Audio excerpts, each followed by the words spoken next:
Alright, so this one got a little weird. I lost all the audio that I had recorded, which is a bummer. But we are going to, in fact, play Psychonauts 2, and I am, in fact, going to talk about it. I'm just not going to give you the extemporaneous part of the discussion, because it doesn't exist anymore. This is me recording while I watch the video and syncing it up. So it's not quite as original. But good news, it's Double Fine again. We are back to Tim Schafer's magnum opus, Psychonauts, after a long time. So a couple of things, first off, because I actually have the leisure of being able to do some of the recapitulation here, rather than waiting until after I have done the entire first hour thing. First off, I wanted to sort of discuss why we're playing Psychonauts 2. This is kind of an unusual choice and kind of not an unusual choice for the first hour. I had been looking for an opportunity to sort of sneak a big budget AAA release into the mix. And on the one hand, I don't play a whole lot of $60 games anymore. I just don't. I don't play a whole lot of new games as it is. I'll buy maybe 2 or 3 brand new, hot off the presses games a year, and if any of them turn out to be big budget $60 titles, it's truly a celestial event. I'm pretty sure the last time I actually legitimately pre-ordered a $60 game was, I don't even know at this point, 2-3 years ago. I remember doing that with Assassin's Creed Unity. I'm pretty sure that I've had at least one game since then, because that was 10 years ago at this point. Yeah, it doesn't happen often. And it's a pretty rare occurrence. But Psychonauts, I love the first game. I really do. And I definitely want to encourage this sort of behavior from Schafer and his new Elite Alliance with Microsoft. So this seemed as good an opportunity as any to sort of jump into the $60 deep end of the pool. Plus, this is a weird time for me. This summer has been another summer of change. I have another new gig that I'm doing this semester, and I'm a little apprehensive after spending the whole summer kind of relaxing and unwinding. So I'm hoping that this will grease the wheels a little bit. I have a lot of positive memories of getting a hot new title the year before, the week before a really stressful semester shows up. My experience with Deus Ex Human Revolution just got me through my first couple of years of my master's, or the first couple of weeks of my master's, I should say. So I'm hoping that I'll be able to, come home from long, tough days at work, where come home could just as easily mean, come away from Zoom meetings for a long day, and play some Psychonauts, which is very much as it is a brand new game that I'm excited to play, is also a return to form, and is also, very much a nostalgic property in its own right at this point. So on the one hand, this was a $60 game I was willing to buy right out of the gate. And that's a pretty rare enough event in its own right. I was thinking for a while of doing Red Dead Redemption 2 on the first hour, and I probably still will at some point, but I have this horrible suspicion that I'm going to end up sitting there watching a cutscene for an hour and then just sort of reporting that, yes, I still have no idea what this game is about. Whereas I was pretty confident that Psychonauts 2 would show up and actually get some good gameplay in out of the gate, which, even though it has been all cutscene for the last 5 minutes as I've been talking over it, still, as since I can tell you that since the hour is over, that there is some good gameplay. It is not exactly the same as the old military boot camp first level from the original Psychonauts, but still good times. So the other reason why Psychonauts 2 really worked for the first hour is because, as much as it is a brand new $60 title that literally came out earlier this week, it is also very much a throwback. It is simultaneously something familiar, a game that I know well, that I am eager to return to, that is smart and has a lot to sort of talk about in its own way. But at the same time, it is new. It is something exciting, and that means that I get all of the advantages of talking about a brand new, exciting game. And one of the things that I've always wanted for the first hour was for it to be versatile as a property. Like, yes, I expect that I'm going to spend a lot of my time playing the first hour of weird, bonkers indie games that sort of give us a glimpse of their mechanics, and you know, that's all I need to form a sort of nascent opinion about. The other great thing about the first hour is that it can work as a review mechanism. Like, we can look at a game like Psychonauts 2 and compare it to Psychonauts 1 and sort of talk about, you know, what has changed, what is new, does it hold up, you know, how does the opening of these two games differ, and that's something I really want to do in this particular, you know, episode, especially given the sort of accident of not getting the recording properly. This is a great opportunity to set the two games kind of side by side and talk about what succeeded about the first game and what did not succeed, what has been fixed in the second game and what has been sort of forgotten or broken or ignored. So, you know, good stuff all the way around, I'm hoping. So one of the things that we should notice right off the bat, like, now that we are doing Psychonauts and Psychonauts 2 sort of side by side, in a more sort of like retroactive capacity rather than me just sort of like immediately reacting to things right off the bat, it does open very differently. Like, in the original Psychonauts, you start out, if memory serves, with the whole plot of, you know, being at the campsite, meeting all the various campers, and then you have a little bit of a gameplay section where you're running around the treehouse, and then ultimately you are invited into the treehouse, and you get to play the first level, which is the whole boot camp thing, and it's obviously meant to be very exciting and sort of be the fundamental hook that brings you into the game, but is also kind of not great. Like, nobody remembers the boot camp level as being the best part of Psychonauts. Like, it's a little too platforming focused for a game that frequently fell down on platforming. It's very disorienting, which you kind of don't want in a first level, but it does kind of work as being exciting, and it tries really hard to introduce all of the mechanics, and it's a little overwhelming to the uninitiated, and I think that that's actually fixed here at Psychonauts 2. But the pacing, the sort of introduction is rather different. We get a lot more cutscene here at the beginning. You know, again, like, it's been 8 minutes so far, and it has all been cutscene, loading screen, and options menu. And it's not going to change too terribly much.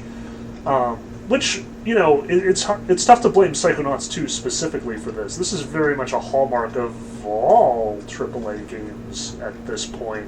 Like, I think the worst culprit I've ever encountered was Final Fantasy XIII forcing you to walk down, like, 2 hours worth of just linear corridors and cutscenes before it actually even got you into, you know, a combat scenario or gave you enough freedom to, like, take one of 2 alternate paths.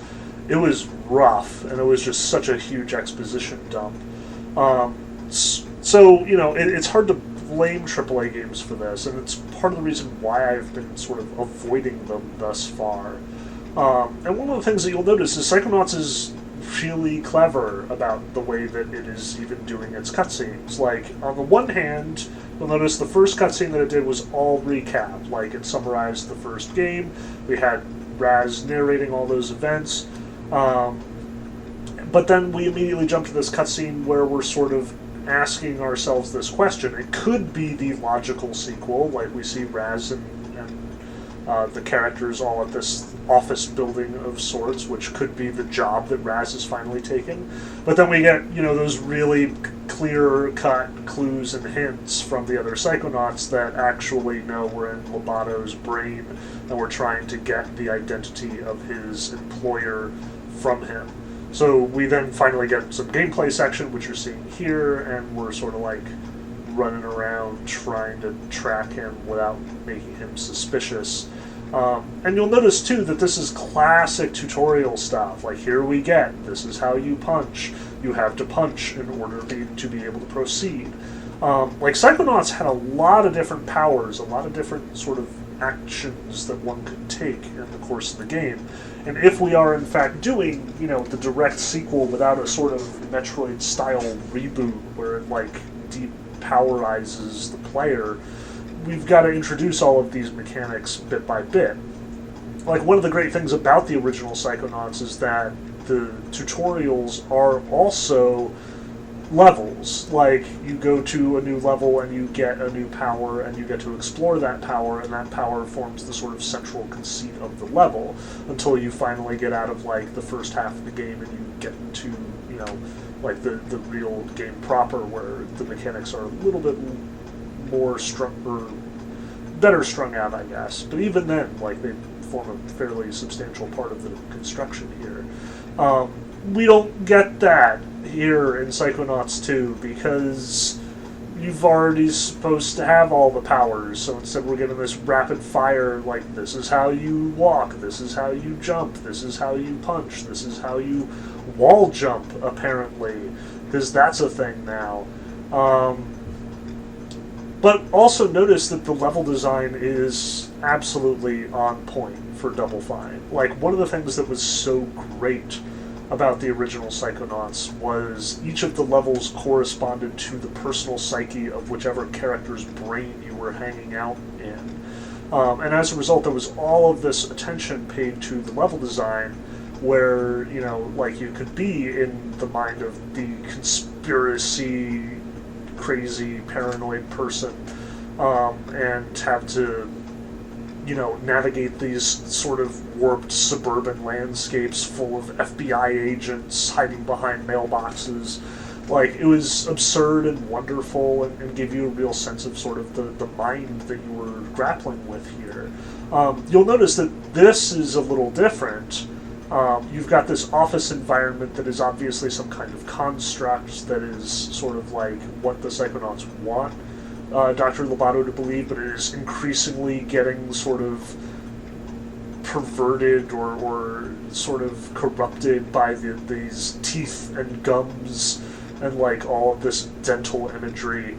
I talked over it, but the warning screen at the very beginning of the game is watch out, this is going to talk about some mental illness and stuff, and especially some major dentophobia imagery, which I was oh, well, I'm only playing the first hour, what could possibly go wrong? But then it's nope, they were starting with horrifying dental imagery.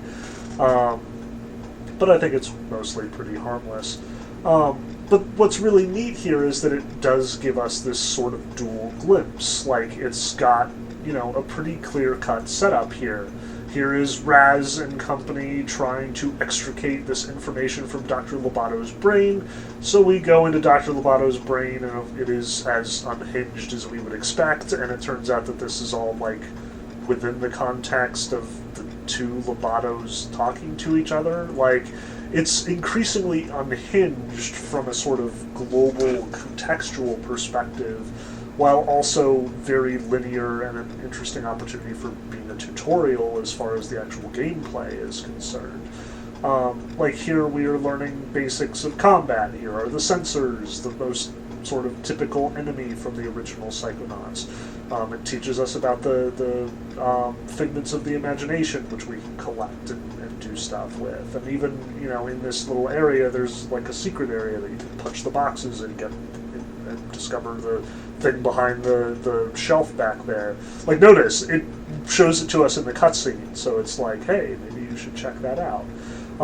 It's very much doing a great job of introducing us to the mechanics at the same time as it is developing this really high-concept world and really high-concept environment. And again, notice the detail that's been paid here.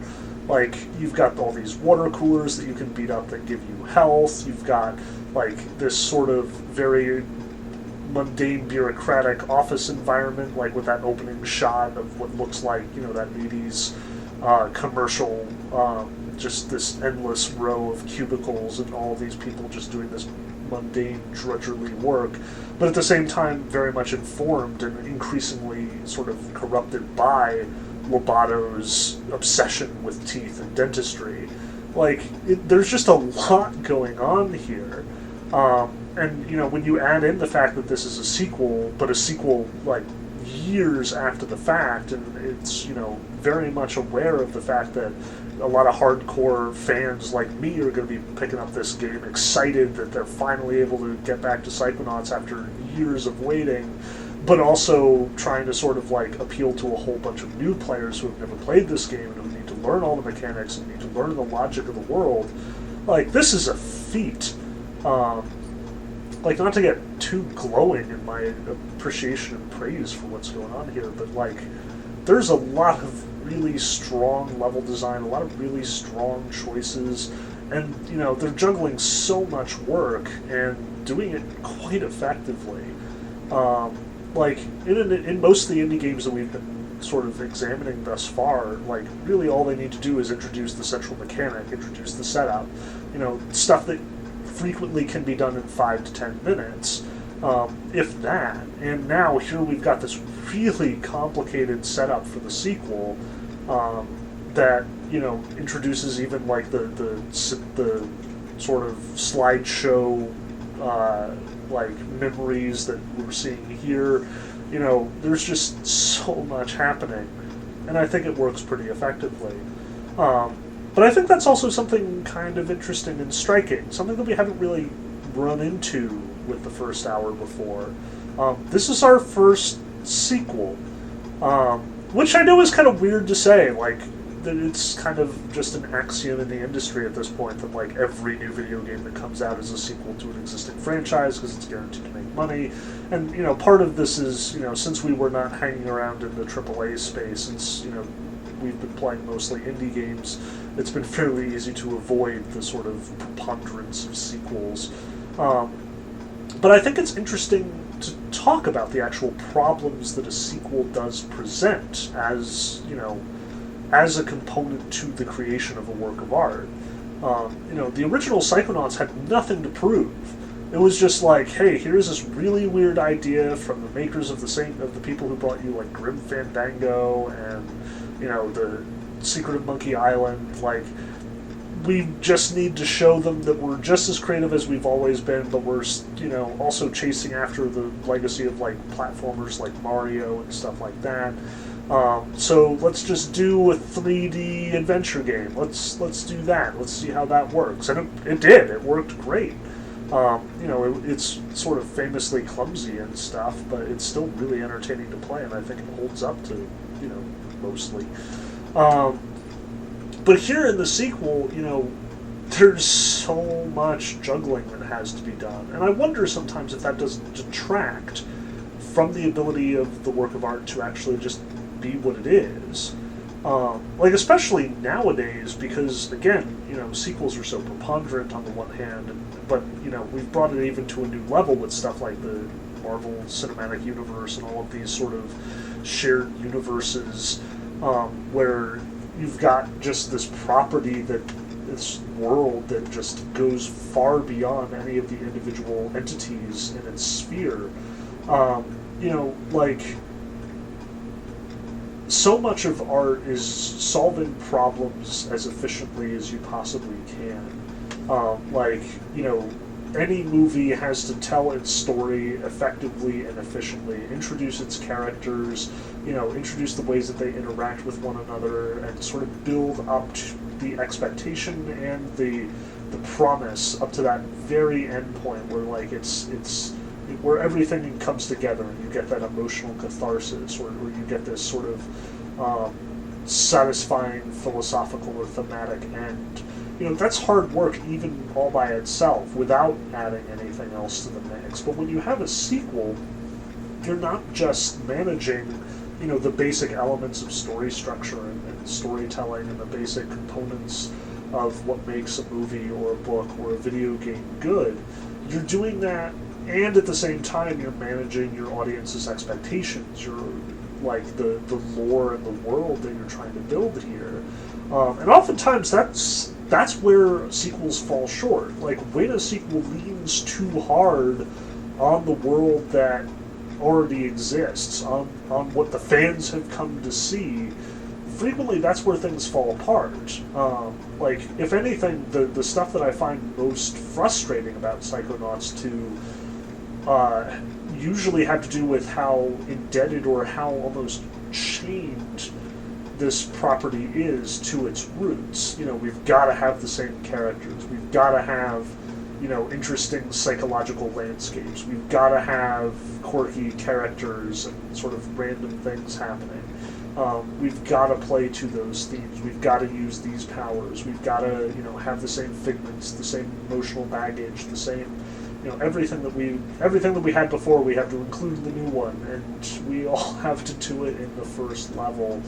That's really rough. There's a lot of balancing act here. And I don't think all of it works. It's certainly not as fresh as the original, if only because it can't be.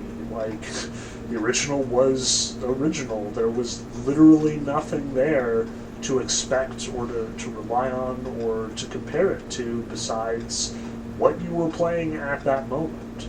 The novelty was very much in its defense, in its favor, rather than sort of being naturally compared. So as much as I'm saying that Psychonauts 2 succeeds very well at all of the things that it's trying to do, at being both a really interesting game with a really interesting first hour and also a sequel, it also should be mentioned that this is a responsibility and a task one doesn't have to take on. And there's a trick here. It's tricky to balance the sequel urge. I have friends who get really, really hypercritical of the shared cinematic universe philosophies and the sequels, the endless number of sequels trotted out. But I don't know. I'm not that down on it just to start. Anything can make a good story, sequel, original property, or otherwise. The question, I think, is very much more about execution. One of the things that you sort of get, that you as an advantage when you're dealing with a property that's this old, this beloved, and this long ago, it's been so long since the property exists, is, I bet that half the developers on the team grew up with this game and loved it and have a whole bunch of new ideas to bring to the table, while they're working with, the man himself, Tim Schafer. And that's good. Bringing new perspectives, new ideas to a franchise that has, been stagnating or just sitting unused for as long as it has, that's a good thing. That gives it an opportunity to sort of grow and expand and be more than it was once upon a time, to be more than just one person's sort of vision or ideas. The trouble is, there's a fine line there between, do you want more of the same? Do you want it to be slavishly chained to the original property, or do you want it to grow, to breathe, to expand? I've written about this before in essays and elsewhere, just sort of in my usual meandering, ruminating way. But even with the Star Wars prequels and stuff, which faces a very similar sort of challenge. You've got people who want to return to this franchise, who are coming from a wide variety of different perspectives and opinions about the original movies, the prequels, and everything that has gone along with it. Disney definitely had their uphill battle, and I think they largely did not succeed as much as some alternative properties have succeeded. I think there's a very fine line to walk between your devotion to the original and your willingness to make it new, especially with a property like Star Wars or like Psychonauts that is very much designed, built, and sort of structured on creativity and originality. What made Psychonauts so awesome when it first came out was it was just this explosion of creativity. Just all of these levels that gave us these fascinating insights into these characters, with all of this really dynamic level design and really off-the-wall ideas and really strange and unusual implementation. We liked it because it was different. We liked it because it was original. We liked it because it was unique and unusual. When you do a sequel, you immediately, like just by nature of the beast, by just the sheer beingness of a sequel, the sheer identity of, oh, we're going to do this, but another one, you lose that. Like, you can't have it. It's literally not possible. And, you know, I've written, like, when I was a kid, I loved Star Wars originally, but what I loved about it was it had that same boundless originality, that same creativity. And what really frustrated me about the newest crop of movies is that they were very slavishly devoted to not originality as originality, but to the world that Lucas had created with the first 3 movies. And that frustrated me. And from what I hear, it frustrated Lucas as well. Like, apparently his reaction upon watching The Force Awakens was they didn't add anything new. Like, that was the priority for him. And I very much identified with that. I recognized that. I felt the same way. Like, I didn't want, you know, Star Wars A New Hope, but again, what I wanted was Star Wars, the huge world that where anything can happen. Now show me something crazy that I've never seen before happening. Psychonauts 2, likewise, you know, here we've got this really interesting level. We've got, you know, this office environment, the dentist imagery. We've got, you know, the same sort of wonky, like, characters and perspectives sort of informing what's going on around us. And I think as much as, you know, as much as there is a lot of really great execution on display here, I worry that it's not creative enough. Like, it's not a terribly profound worry. Like, again, the first level carries a lot of weight on this one. Like, not only does it have to do all of the, hey, here's all the old stuff back again, don't worry, ye great and devoted fans, but also it's got to do, but also we're not totally slavishly devoted, and there is new stuff, and we have new ideas, we promise. Like, it's a tricky balance. It's doing all of the fan service and all of the new promise. It's doing all of the, you know, let's introduce brand new players to this property that we all love and we all care about, and at the same time it's doing, hey, let's just, we have to take everybody on this trip that they've never been on before, no matter whether they've played it or not. So yeah, like, it's a problem, and it's a problem that you just don't have when you're a brand new, original, hot off the presses game, when you have no expectations to live up to. But I don't think that makes sequels bad. I think that just makes them difficult. Difficult to balance, difficult to figure out. And I think a lot of this comes down to what is the motivation behind making a sequel? Like, why are we doing this? And obviously, all of us know of tons of examples of, you know, obvious money-grabbing, like, sequels that are designed to just sort of exploit the property and get people to buy them because, you know, money's important and stuff. Can't make original games unless you've got the money to do it, folks. So here is your balance. Here is your trick. But at the same time, like, I don't want to just reduce it to that. Like, a lot of these properties have more room to grow. And so I think Psychonauts was one of them. Like, it very much just gave us a sliver of its potential, and that's probably why people were as hungry for a sequel as they have been for all of this time. The question is, are we willing to grow? Are we willing to become something new? And you'll notice, like, right off the bat, we are in strange territory, even by Psychonauts logic.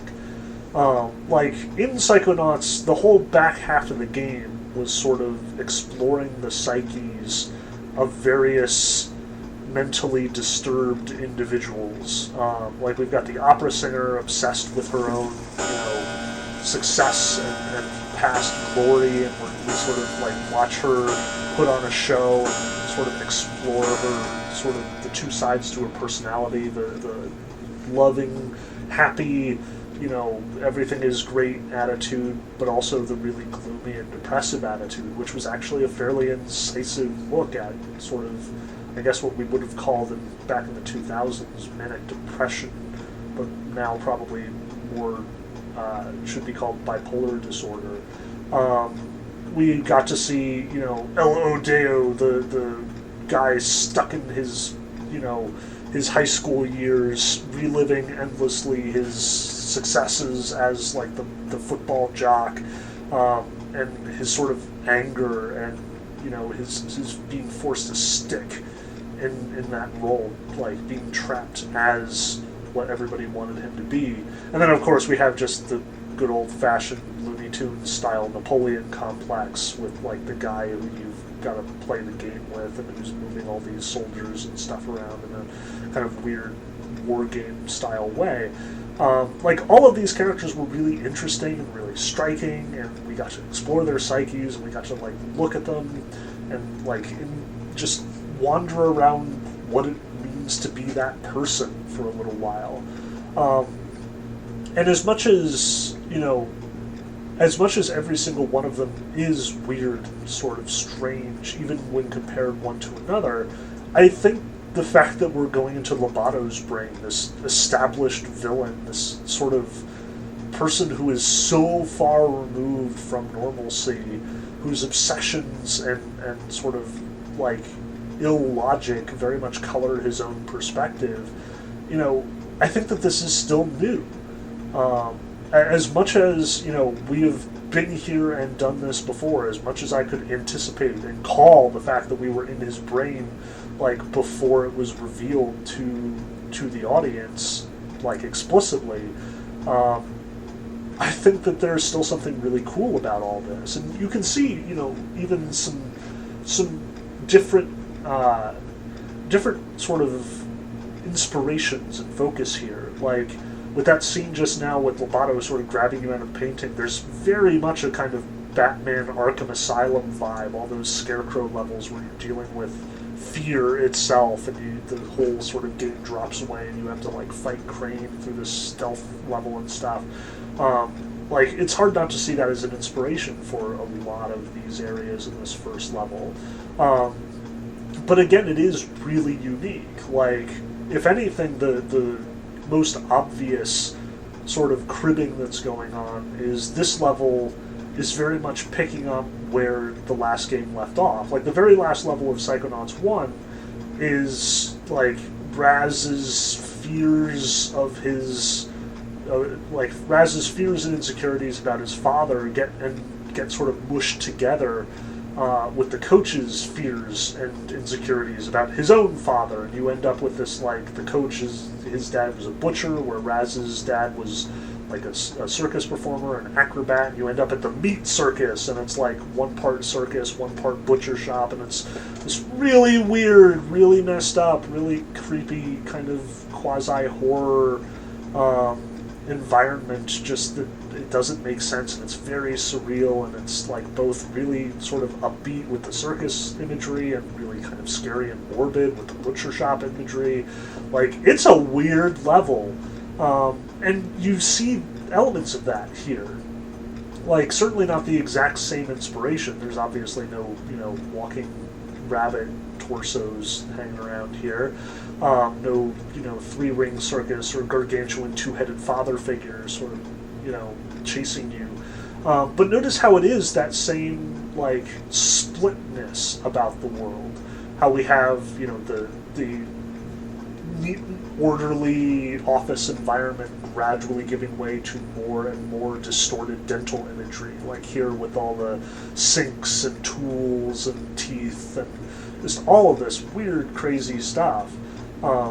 Which, on the one hand, it is kind of a throwback. On the other hand, it is very much a new thing in its own right. Like, even these enemies here are, if I recall, brand new. Like, we've never seen these guys before.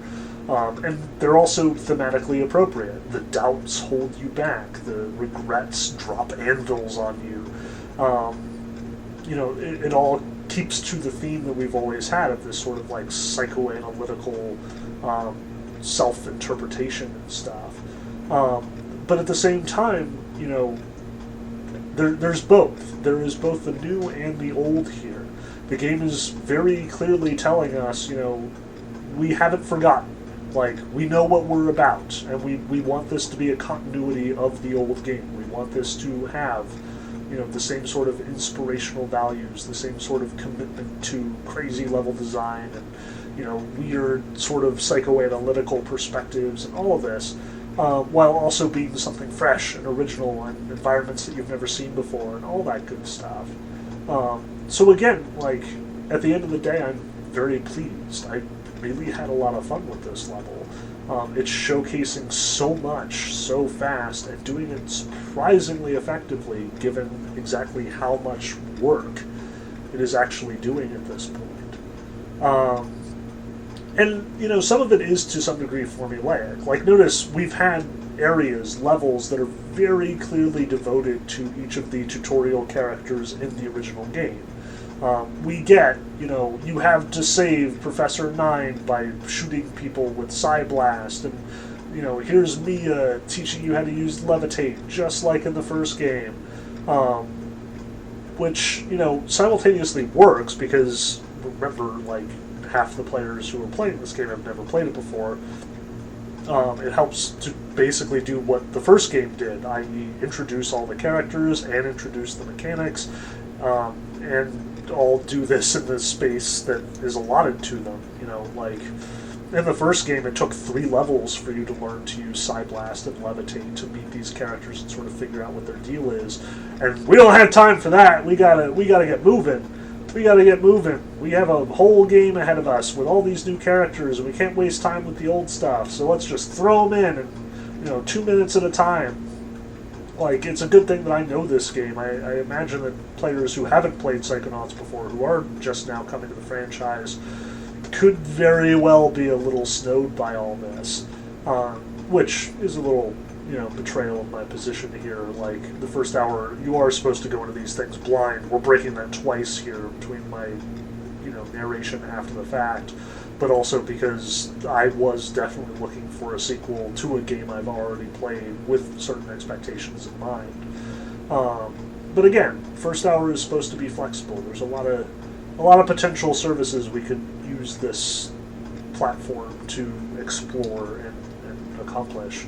But yeah, I imagine there are a lot of brand new players who will just be utterly thrown by this level. And I think that there's something kind of brave about what Schafer and company are doing as a consequence.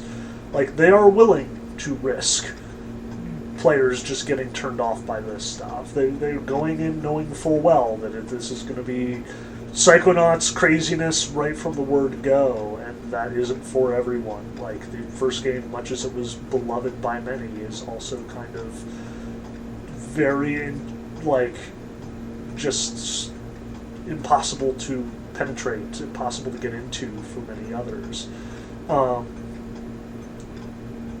So, yeah, there's a lot going on in this level, and here, too, especially, in this particular area, I'm rather fascinated by the decisions, because on the one hand, this is a very unreal, very surreal kind of location. It's got all the horror elements that we expected from the very end of the last game, but also the environments are, weirdly enough, familiar.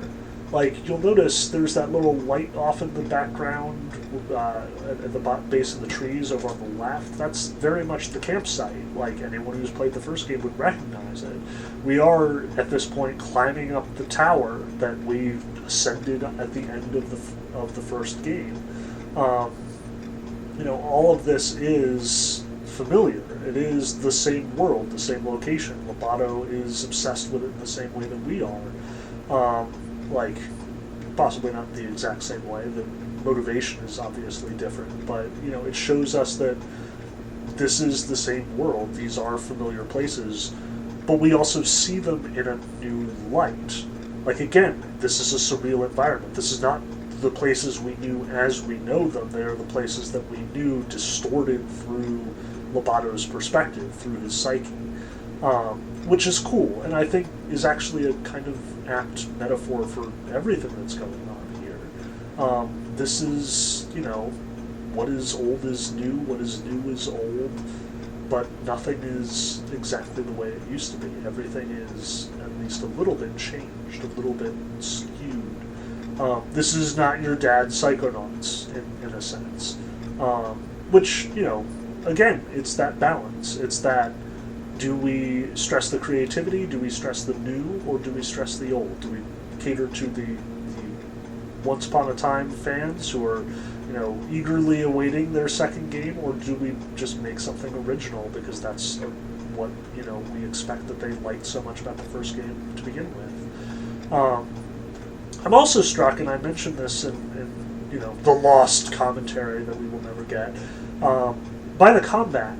The actual gameplay has changed a lot here.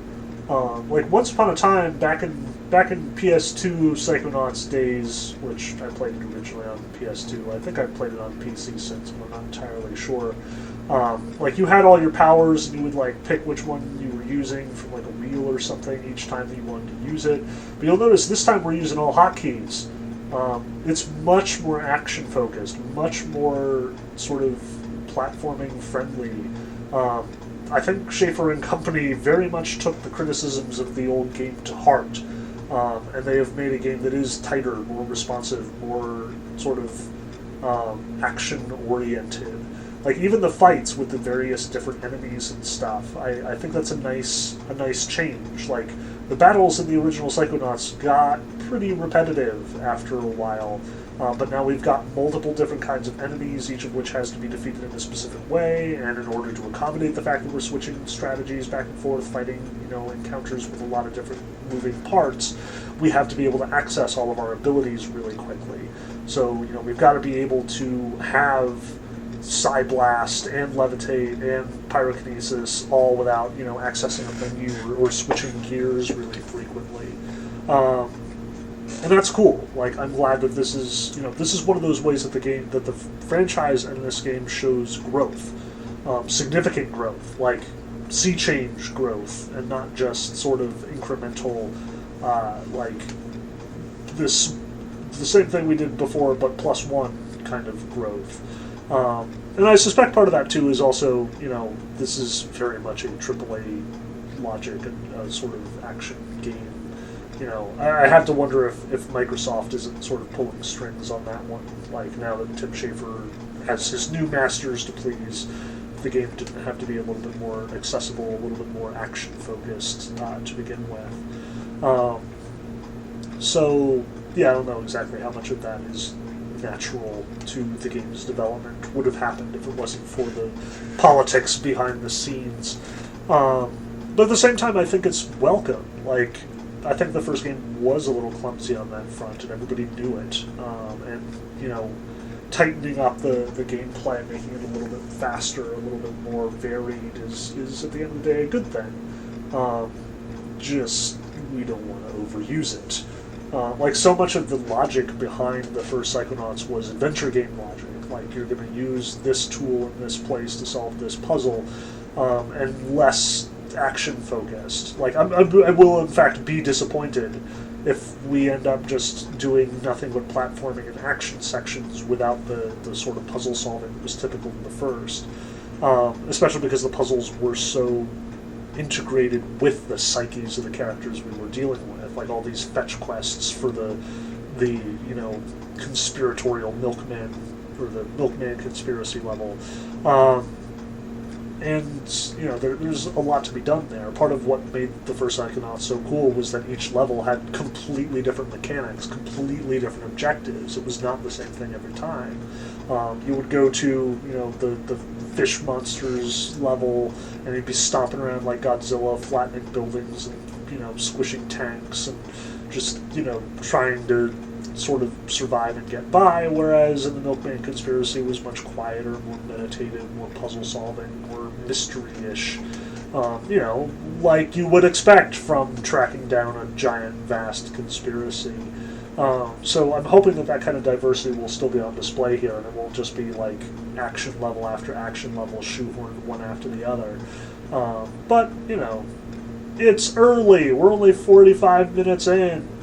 The one thing I will say, though, is that if there was a nadir to my experience, this cutscene was it. And it's not to say that the cutscene itself is bad, but I'm not impressed with the plotting here. Like, this very much reeks of MacGuffinism. Like, here are all these characters who were hanging out a lot in the first game and who had their own objectives and their own agendas. And, it was very much character-driven in the first game. That, like, here there's this mystery and this mysterious figure abducting students' brains, and, we want to figure that out. And we, find out that, like, Mori, the coach, is sort of behind it all, and that Lobato is involved in this somehow. And, it wasn't really plot-focused. It was very much character-directed. Here we have this very exoteric existential threat. Like, we've got this big, nasty, horrible thing that's threatening everybody, and that apparently everybody knew about and was important once upon a time. Like, we'll even see in this cutscene and elsewhere that, like, Ford Cruller, leader of the Psychonauts, who of course we hung out with, at the camp, apparently lost his mind because he fought this thing, where, the implication of the first game was kind of just, you hang around with psychics long enough and losing your mind is sort of part of the natural consequences. Now it's just, oh no, it's because this big bad scary thing, and I guess we're going to have to deal with the big bad scary thing, and now you've got to fight the big bad generic scary thing. Like, that's kind of a bummer, not going to lie. Like, much as I've enjoyed the return to form for the level design and the gameplay stuff, the big picture plotting and story structure stuff is a bit of a letdown. Like, I didn't want big bad scary thing. I wanted characters and mystery and, hidden agendas and more of this sort of typically Psychonaut stuff. I want, investigating people's brains to be the solution to the plot as much as it is also the way that you get it to advance. And it just kind of fit better. Which is not to say that it's bad. Like, as will also be revealed, the main sort of conflict that we seem to be contending with here has less to do with the big bad existential threat, which, to some degree did exist in the first game in the form of the lungfish. But mostly like, oh, how do they, abduct the leader of the Psychonauts? Well, it must be because they have inside information, which means there's a mole. And that, that's classic Psychonauts plotting. Like, yes, by all means, let's have there be a mole in the psychic enterprise. Like, as ridiculous as that sounds, like, why can't we just read each other's brains? This should rather quickly solve itself, right? Like, we're all telepaths here, right? But really, this is a great opportunity to sort of investigate the minds of our, teachers and stuff the same way that we did the first time. It's a great sort of overarching, question that we're contending with. Like, not only are we going to be investigating our new characters and our new teachers, but we're also going to be, reading their minds quite literally to see if there's anything dubious or something, questionable behind it all. Like, even the hint that Mori, the coach, is the bad guy in the first game is sort of woven carefully into the first level. Like, there are a couple places that don't seem to make sense with his usual, boot camp, military operations, I am a war hero, and let's investigate the memories of a war hero level design. There are a couple times you just run into things that are very much locked off, and it's like, nope, don't go in there, you're not allowed to see that. And you know that something else is going on there, which you see it with some of the other characters as well. Like, even Mia, there's this. It turns out that, in exploring her level, you find this closed-off room that nobody's allowed to access. It's really hard to get to, and when you go into it, you discover that apparently she's got this really horrible, repressed memory about being an orphan and the orphanage burning down. And it turns out that, Nine also has this complicated backstory that he's repressing the living daylights out of. And part of, what teaches you about their characters is how they deal with their past, how they deal with their repressed memories. Like Mia, you leave and she's like, hey, don't go in there, you'll ruin the party. Like, it's way more fun to concentrate on the positives. So, she's got it repressed, but she's doing it very deliberately, very consciously. Whereas Nine, like, all of his repressed memories come bursting out of him the minute he gets the opportunity to, and he's obviously a little bit more unstable as a consequence. It was this really interesting sort of glimpse of how psychology works in people, like the sort of insight that this game had to offer. Side note here, because this is actually kind of important when doing what is ostensibly a review, the game definitely froze at this point. I don't even know what the deal was. It was like, press E to turn the page and proceed, and I was definitely slamming all the keys on my keyboard and got nowhere. I didn't have it happen after I, quit the game, as I will do in a moment. But nonetheless, it is worth noting that it's not 100% solid. The old glitches aren't completely dead, which I'm not terribly upset about. Like, this is not a deal breaker to me. This is obviously a combination of tutorial stuff and menu stuff, and for all I know, I did something wrong. I have no idea. But it is certainly worth noting in the first hour when a game does actually break as badly as this. Like, I do in fact have to quit and reboot, which is definitely a bummer. So you get a rare glimpse of my desktop, so enjoy that. Speaking of behind-the-scenes stuff, I probably ought to explain... I don't think I did before, anyway. I have to explain that apparently the egg timer we were using broke, which is why we have the fancy new black and white egg timer. We at the first hour are still trying to determine exactly who the culprit was in this particular case. So until we do decide what is going on, Timekeeper Kuchikopi is suspended with pay, and will be replaced by Rainbow Unicorn, or not Rainbow Unicorn. Sorry, I definitely have your gender incorrect. Rainbow Pegasus. There are wings. There is no horn. So yeah, Rainbow Pegasus will be taking over in the meantime. So, as always, in the comments, vote for your favorite. Do we want Kuchikopi back, or do we want Rainbow Pegasus, or should I explore the wild variety of other random character-ish junk that I have lying around? Because we could go for a while with the whole temporary gag. Anyway, back into the game, back into the menu. You'll notice we did the exact same thing and there was no problem, so whatever bug or glitch I had stumbled across here obviously wasn't a huge deal breaker. The game is still perfectly functional, even if apparently 53 minutes is the limit on how long you can play it without it breaking. I suppose in the actual recap, if I have played it more, I will report if there are any other glitches or game-breaking bugs. The other thing I wanted to talk about, though, is the location here. This is what the game calls the Mother Lobe, and seems to be operating as the hub area, much like the campground did for the first game, or at least the first half of the first game.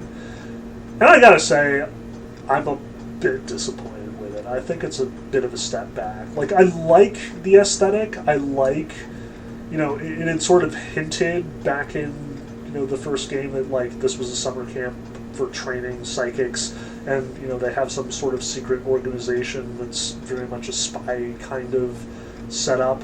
I like how we're taking this to a James Bond-esque lair, complete with, like, giant brain-shaped building on the middle of some deserted island somewhere. But I feel like the whole setup here, the whole world that they've devised, as cool as it is, like, it's very much got this sort of, like, Harry Potter meets James Bond vibe to it, which is neat. Like, I'm not denying it. But my first thought was definitely a little bit of disappointment. Like, I loved the campground. I loved the sort of, I guess, grittiness of the location. It was something easy to identify with.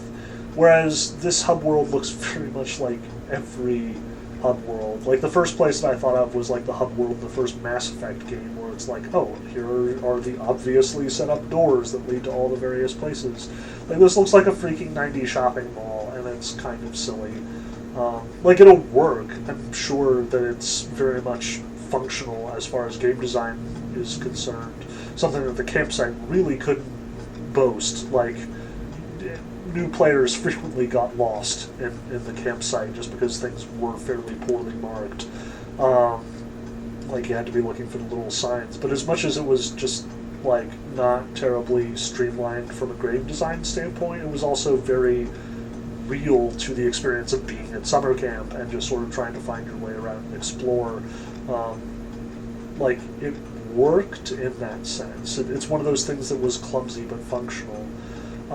Here, on the other hand, I don't know. Like, maybe it's just yet to resonate with me. I'm willing to give it a shot, but... And some of it's just weird. Like, there's a bowling alley? Really? Like, why? I assume that there's going to be some sort of, like, bowling level or something, but even so, just what? Why? So yeah, like, not terribly impressed with the area, but it's also not a deal breaker. It's cute, it works, it does the job. I'm also, this is probably a bigger gripe, even if it sounds more petty, I'm also annoyed with the characters. Like, notice how I'm just kind of walking around here and talking to random people, and they have, like, clearly throwaway lines and stuff. One of the greatest parts about the first Psychonauts was the cast was extremely well developed. Like, all the bit characters, all the students at the summer camp, as well as all of the teachers and all of the other characters, they were so creative and so well characterized. Like, you could talk to them for, just minutes at a time and get an immediate sense that this was the bully, and this was, the, like, sort of blithe idiot. This was, the love interest. This was, and like, this is for something like 24 characters. Like, there's actually a mission in the first Psychonauts where you have to go around and restore all their brains, and everybody has this really characteristic response to Raz helping them out. It's just, I don't even know how to describe it that well. It was a richness that you don't see in game design very often. Like, right now for Video Game Academy, we're playing through Planescape Torment, and it's one of the few other games that does this so well, and the scope of it is just so huge that it's kind of impossible to fully appreciate or compare the two. But, like, you're walking around the mausoleum in Planescape Torment, and literally every zombie has, like, all this characterization, all this description, and some of them are, like, weird. Like, there's one that's covered in burns, and there's one that's not actually a zombie, but, like, some dude pretending to be a zombie, and it's just...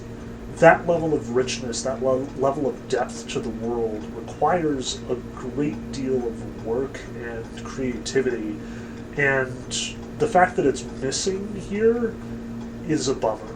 Like, it shows that this is not the labor of love the first one was.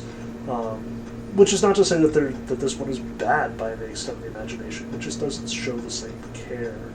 And it's a hard thing to quantify, a hard thing to put one's finger on, but it's still important.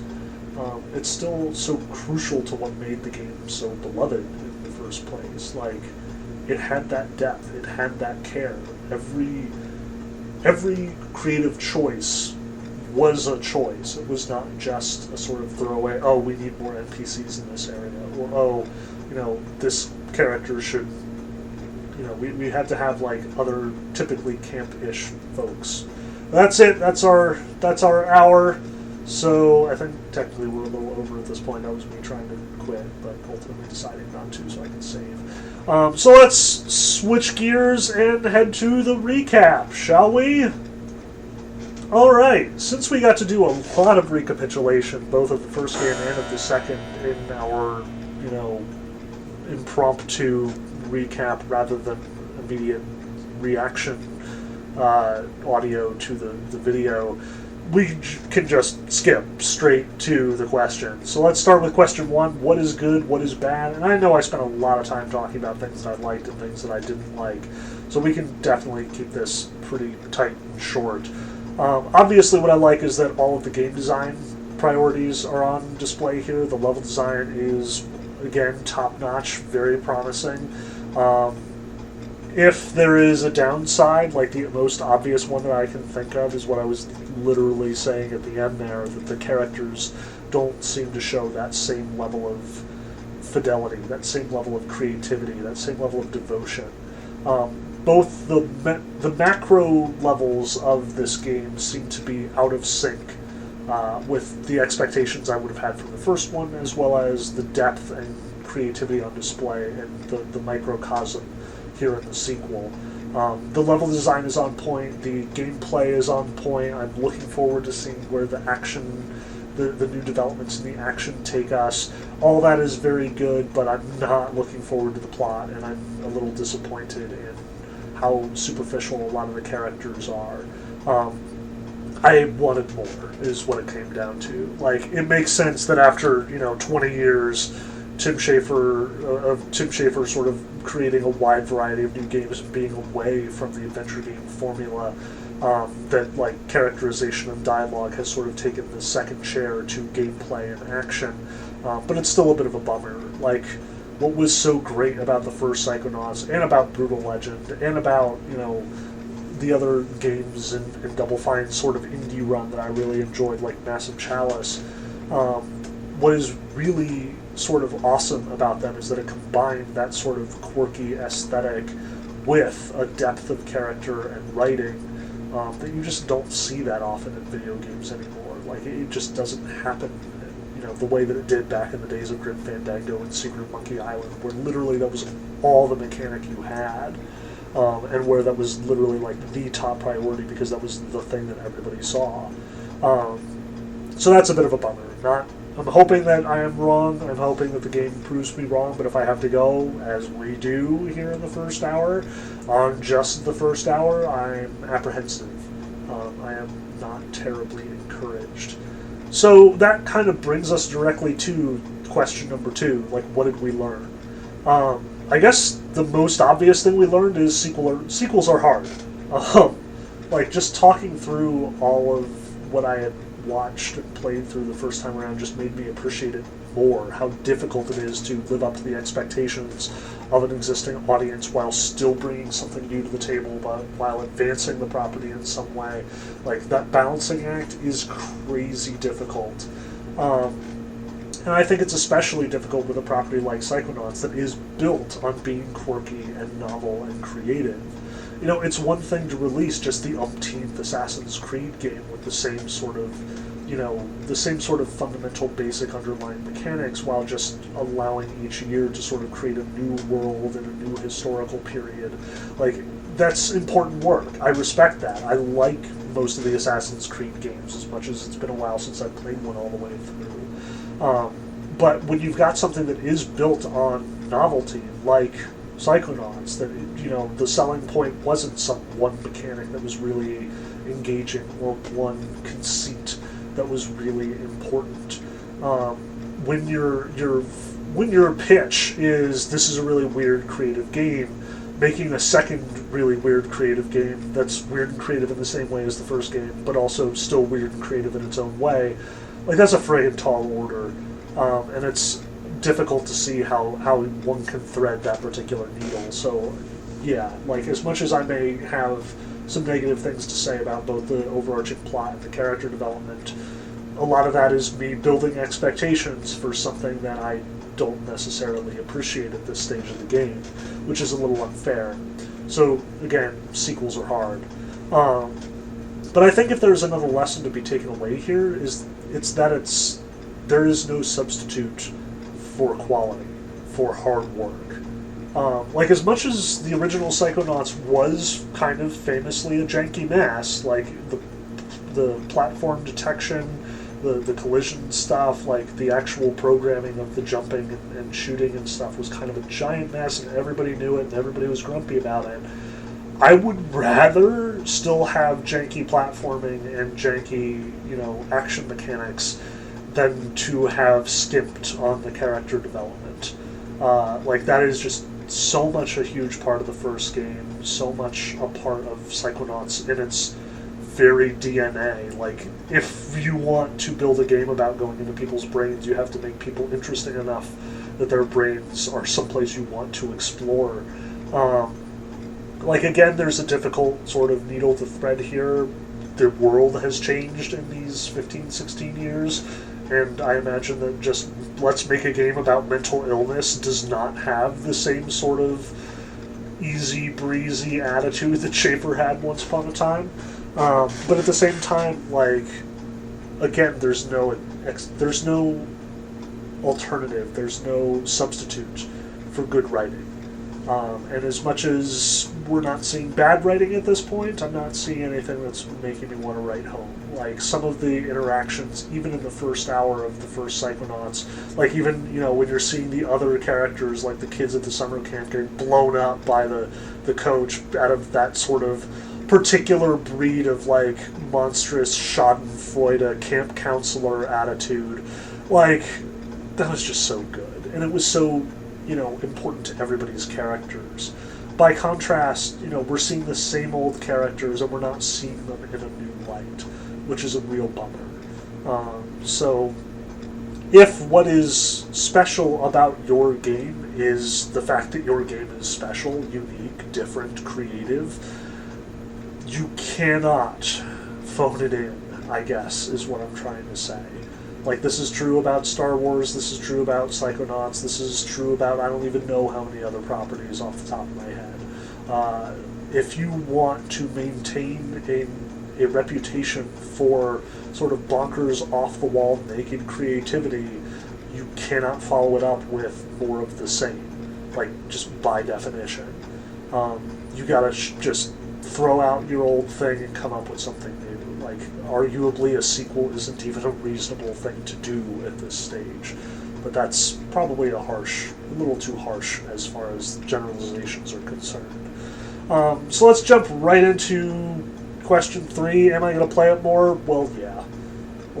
I'm not going to return it on the basis of, the characters are a little subpar. I am looking forward to it. The level design really is on point as far as I can tell. I am encouraged, at least on that front. I want to see more. I want to be proven wrong. I want to see new characters that have interesting backstories and interesting psychological landscapes to explore. There's a reason why I've been sitting here waiting for Psychonauts 2, and even if it does not stand up to the standard of the first one, it doesn't matter. If I get any of that, if I get, even a little bit more of what made Psychonauts 1 great, that's still something that you can't get from any other video game. And that's good enough for me. So with that in mind, I hope you have enjoyed my sort of retro review. I don't even know. My broken technical difficulties synopsis rather than my immediate response. In fact, if you like this more, let me know. By all means, I'm not... I'm open to suggestions. I'm open to criticism and constructive, reimagination of this project. So by all means, if you liked this better than me just reacting to things, let me know. If you liked the other way better, let me know that too, so I know not to change things. Let me know at my email address, profbkozlowski2@gmail.com. In the meantime, keep in mind, Video Game Academy is doing a lot of stuff with Planescape Torment over the next few weeks. We will hopefully be having our first discussion. Well, it's in the future from where I am now, but it will be in the past by the time this airs. So you can probably find our first discussion of Planescape Torment at this point. Go track that down. I imagine we would have quite a bit to talk about. I just played that this morning. Good grief, there's so much going on in that game. Also, so just visit Video Game Academy. I've got more articles that I'm hoping to publish soon, so keep an eye out on those. Check out my blog as well, Professor Kozlowski at WordPress.com. Any other projects that I am doing will show up there, including my massive recording project. I will be recording all my lectures for the Philosophy of Love and Friendship class this semester, so there will be a lot of new stuff coming out.